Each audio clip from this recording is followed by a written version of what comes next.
Ensuite, on va voir comment se prépare et se déclenche la réaction immunitaire adaptative, c'est-à-dire ce que l'on verra dans le chapitre suivant. Jusqu'à présent, nous avons parlé donc de la phagocytose réalisée donc par les phagocytes. Cependant, parmi nos phagocytes, des phagocytes particuliers sont les cellules dendritiques.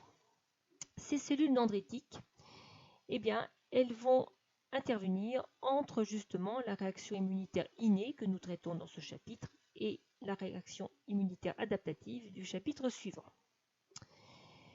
Document 2, page 297, vous devez savoir que toutes les cellules de notre organisme possèdent en surface des fragments de petits peptides, en rouge sur la photo, qui sont associés à des molécules de notre complexe majeur d'histocompatibilité, ici en violet. Et donc cette association CMH petit peptide constitue une véritable carte d'identité cellulaire. C'est-à-dire que nous avons chacun notre propre identité cellulaire, donc nos propres molécules de surface.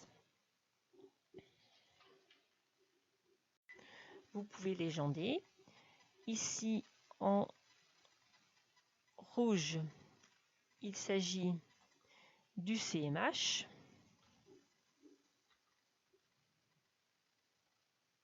Pas écrire. CMH.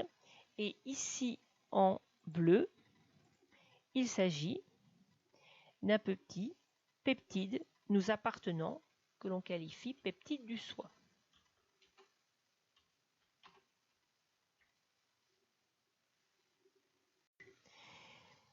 Les cellules dendritiques, donc après avoir phagocyté l'agent infectieux, phagocytose qui s'est passée de la même manière que celle que l'on vient de citer, après avoir phagocyté l'agent infectieux, vont aller migrer dans les organes lymphoïdes secondaires, dont nous avons parlé tout à l'heure, les ganglions par exemple, et présenter au cœur de leur CMH des petits fragments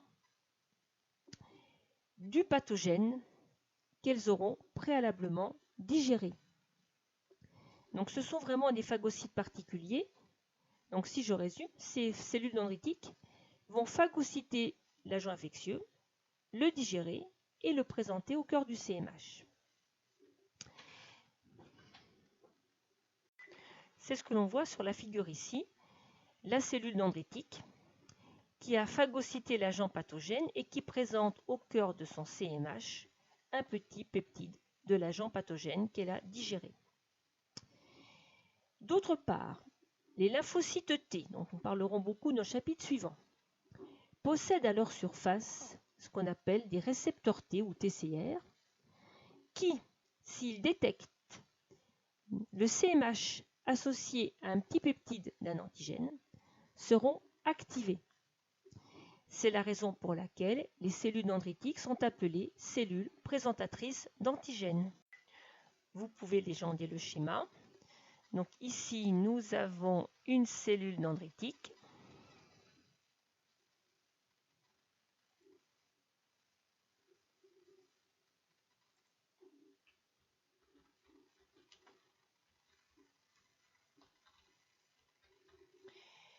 Ici, nous avons le CMH.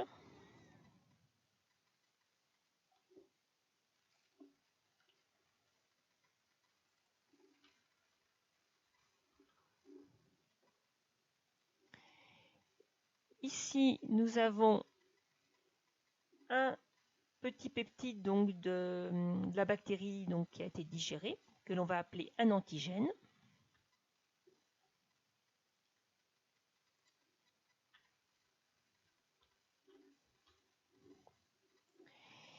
Ici, nous avons un lymphocyte T.